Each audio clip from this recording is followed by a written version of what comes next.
વાત કરીએ ભરૂચની. ભરૂચમાં આવેલ કેજે પોલિટેકનિક સંકુલમાં ગુજરાત ટેકનોલોજીકલ યુનિવર્સિટીની પરીક્ષા યોજાઈ, જેમાં 15 જેટલા વિદ્યાર્થીઓ 5 મિનિટ મોડા પહોંચ્યા, જેથી પરીક્ષા આપવા માટે તેમને બેસવા ન દેવામાં આવ્યા, જેથી વિદ્યાર્થીઓમાં આક્રોશ જોવા મળ્યો. અગાઉ પણ જીટીયુની પરીક્ષામાં હાજરી ઓછી હોવાને કારણે પરીક્ષામાં બેસવા નહીં દેવામાં આવે તેવું વિદ્યાર્થીઓને જણાવતા વિદ્યાર્થીઓએ હોબાળો મચાવ્યો.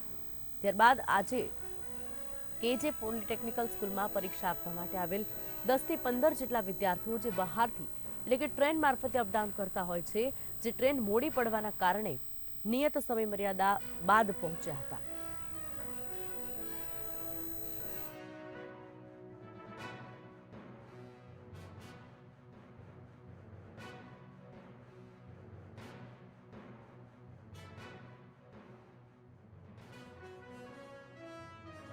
હું SM મિસ્ત્રી, ઇન્ચાર્જ પ્રિન્સિપલ કેજે પોલિટેકનિક ભરૂચ. આજરોજ અમુક વિદ્યાર્થીઓ પરીક્ષા કાર્ય માટે નિયત સમય મર્યાદામાં રિપોર્ટિંગ કરવાના સમય બાદ આવતા એમને પરીક્ષામાં નિયમાનુસાર જીટીયુના નિયમાનુસાર બેસવા દેવામાં આવેલ નથી.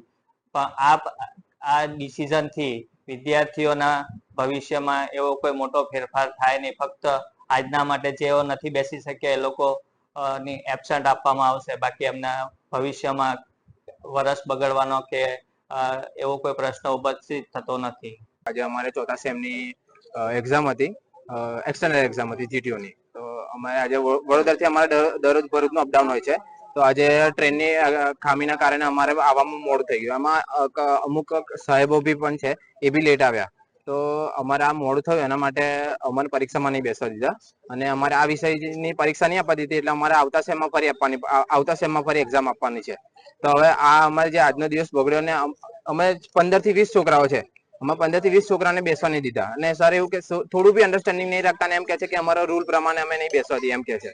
તો હવે આજનો દિવસ બગડ્યો એનું જવાબદાર કોણ? આ પેપર બગડ્યું એનું જવાબદાર કોણ? અને અડધા જણને બેસવા દીધા છે. 500 જણ જે બી આ છે ને એ લોકોને બેસવા દીધા છે, અને એમ કે છે કે 10:40 સુધી તમારે અમે બેસવા દઈએ. તો 10:40 અમે અંદર આવી ગયા હતા, તો બી અમને નહીં બેસવા દીધા. તો અત્યારે મારી એક્ઝામ હતી આજે ફર્સ્ટ સેમની. તો એકચ્યુઅલીમાં હતું એવું ને કે ભરૂચ અને પાલેજની વચ્ચે ટ્રેન મારી બંધ પડી ગઈ. તો ટ્રેનના કારણે હું અહીં લેટ આવ્યો. તો લેટ આવ્યો ને તો 5 મિનિટ લેટ થવાના બાબતે મને ત્યાં આગળ બેસવા નથી દીધું. એમને કીધું કે 5 મિનિટ પણ નથી ચલાવી લેવામાં આવે. તો એમને જીટીયુમાં અમે વાત કરી, ત્યાં આગળ પણ જીટીયુ વાળા બી ફોન નથી ઉઠાવતા કે અમને કોઈ રિસ્પોન્સ નથી આપતા ત્યાં આગળ.